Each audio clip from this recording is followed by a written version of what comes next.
Alright, this is TerribadGamers here, and I'm going to do a quick overview review of Burns of Magic, free-to-play MMORPG published by Frogster America Entertainment. Now, let's just check this game out. The thing that stands out about this game is both the dual classing system and how gear works. Now, first thing we'll look at is the gear. Now, this right here, the Devil Slaughter armor, battle armor that I have right there, it is what you would get off of a normal boss drop from a raid or an instance. This particular piece, it comes from Hall of the Demon Lord, which is personally one of my favorite instances next to Hall of Survivors. But you see that it has basic stats, the 120 strength, the HP, and the damage right there. Those are what's called ghost stats, but I'm not going to get into that. I will be posting a video on the Arcane Transmuter later on that does explain ghost stats and regular stats. Alright. So then you see this Seal of Potential stat. Now that is what comes on armor, and with a stone, fusion stone, you can take it off the armor, but it destroys the armor in the process, so you can put it onto other gear.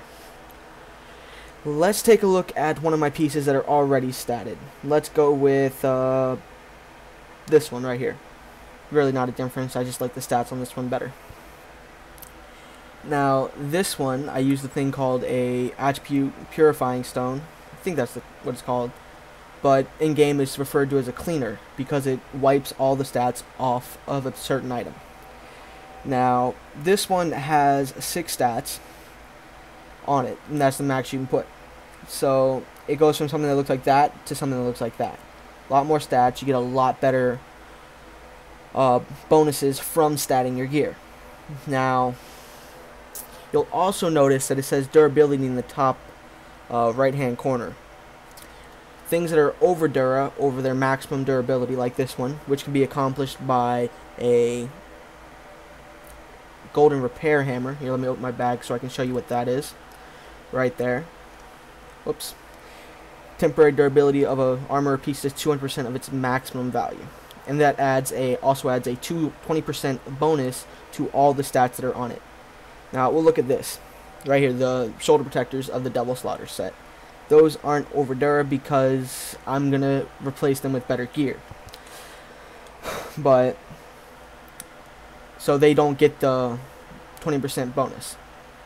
Versus something like, let's go back to this piece actually. That has a natural over which allows it, or not allows it, but gives it the 20% bonus all the time because it's over 100 durability. Over items are the ideal piece to use, though they are a lot harder to get.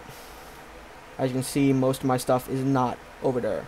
That one naturally is, but it's only 105, and since it's a weapon, it takes quite a bit of a beating. That one is also over.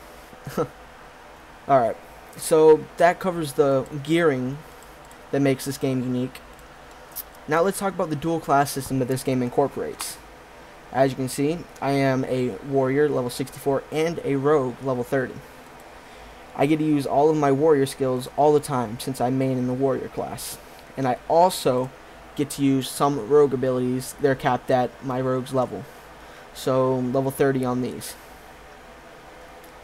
Now if I were to switch to rogue warrior, which you can do at any time, I would be able to use only these abilities, but they'd be capped at my rogue's level since my warrior is higher. Alright? As of the most recent chapter though, chapter 4, they've added a third class, though it's kind of like I want to say a fake third class because you obviously don't get all 3 at the same time. What you can do is you can go to your housemaid or a class trainer, not class trainer, the class administrator by the class trainers that is in Varanus, and they can change your class as well. Mostly people just use like a home sweet home, right, that can transport you back to your own house. Now with the triple class system though, I picked up Knight as my third class because I want to try out Warrior Knight tanking. Alright, so my class is Warrior Rogue, and then off to the side I guess you could say is Knight. So, and I can switch between any of the 3 classes at any time, though I will pretty much always main in Warrior on this character. So that is the dual classing system, or I guess, well, yeah, still dual classing, but there are 3 classes that you can choose from at each time. It's nice that they did that so we don't have to re-roll, you know, when one class gets nerfed, if we keep them all up to date. You know, I mean, that sounds kind of petty, but a lot of people will do that just because they don't want to play a nerf class. I mean, who wants that? But that is the overview of the dual class system. It's a lot more complicated than, or it's a lot less complicated than it sounds. That is what I meant to say. And it's a very fun game to play. I don't want to say it's a free alternative to WoW, because there are a lot of differences between this and World of Warcraft. But, I mean, it is a WoW clone, obviously. I mean, that is not trying to degrade the game at all. But just by, well, not really my interface, I guess, because it's heavily modified UI. But it is very similar to WoW's UI when it's stock. Alright. And then, let's go. Here are the different weapon skills. Not really important. I didn't want to actually view that. Crafting. Here's what I wanted to show you. The crafting systems. Now, personally, I don't craft because it takes way too long, and I don't have that much patience to go in, mine, and woodcut, and do herbalism. And at the same time, I don't have the money to waste to buy the materials that I would need to start blacksmithing, or carpentry, armor crafting, tailoring, cooking, or alchemy. Though, you can make quite a bit of money if you get a high level in any of these. Alright. So, that is a quick overview of the game. I mean, personally, I would rate this game from a 1 to 10 scale, maybe a 7.5 or 8. You know what, no, I'm going to go 7.5. Just because there are quite a few bugs in the game that aren't addressed, and I'm not blaming Frogster, who, you know, usually gets all the blame, because they're the publishers, and they're the name that is seen on the game. It is the developer's problem, and the fact that there's miscommunication between Frogster and the developer Runewaker, or Runewalker. I'm not sure which name they go by right now. I should probably have researched that, but I didn't. Anyways, it's not Frogster's problem that it's happening, but it's more or less the fact that Frogster and the developer are not actually at the same location, so they can't get the error reports and fix the problems immediately, like how World of Warcraft is developed and published by Blizzard. This game is developed by Runewaker / Runewalker, not sure, and published by Frogster. Now, that is one of the big issues with the game, of getting bugs fixed. I mean, while there is a lot of content to use, here are the zones. These are the 2 newest zones. Well, actually, let me rephrase that. These are the 2 newest low-level zones. You can actually get from level 1 to 50, which, you know, usually took about 2 weeks going through the normal leveling area, which is this entire place. And these 2 zones, and about 2 days of, you know, not really, well, maybe 3 days of casual playing, 2 days of somewhat casual, but you know what you're kind of doing, and you can probably do it in 1 day if it is not your first character to level through both of these zones, or if you just sit there for a long time and sit all day and do it. 1 to 50. Then you can move on to Weeping Coast, Savage Land, and then, you know, try and get here.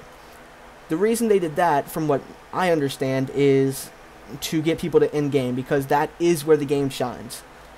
Some games, I'm going to use Lord of the Rings Online as an example. I've heard, I haven't actually played it that much myself, so this is what I've heard. The game is more about the journey towards your goal of level cap, because there's not that much in-game rating.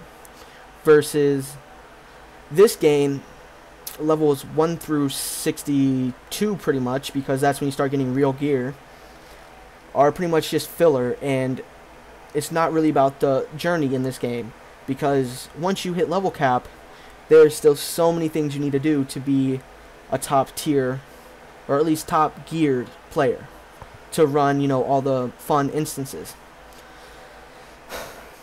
But I'm getting too in detail right now. I'm gonna call it a close soon. But this game, it gets about a 7.5 from me, just because the cash shop prices, they are a little bit overpriced in my opinion, because you buy things with diamonds. I'm pretty sure 500 diamonds is $20 when they're not doing a double diamond sale. 500 diamonds. You can get that, and you can get like Heavenly Black Wings, which are on sale. They're not always there. And 200 transmuter chargers. Those go by very fast.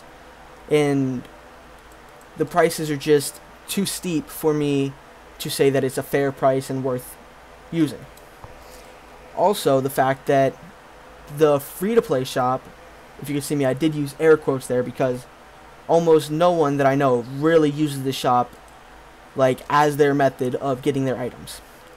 One thing that ticked me off a few days ago is they raised the price of this, which is the one thing almost all the players did use from the shop, since it was only 300 tokens, but they raised it to 500. That's almost a week of dailies versus only 3 days. But that's the reasons why it gets a 7.5. Now, I do recommend you do try this game, just because it is a lot of fun to play. The game is a lot of fun, but once you get to endgame and you start gearing up, you'll notice that it's not very much a free-to-play game anymore. Or rather, it's free-to-play, it's pay-to-win. So either you'll have to farm millions of gold, because, hit 2 wrong keys, I have 8 million. That's really not that much because diamond prices have inflated, and there's not even a real way to trade them. You have to gift them to other players. And that was the way people would get gold. They doubled pretty much in price over the past couple months. So it's even harder these days for a free-to-play player to stay in the game. That was my review, overview, whatever you want to call it.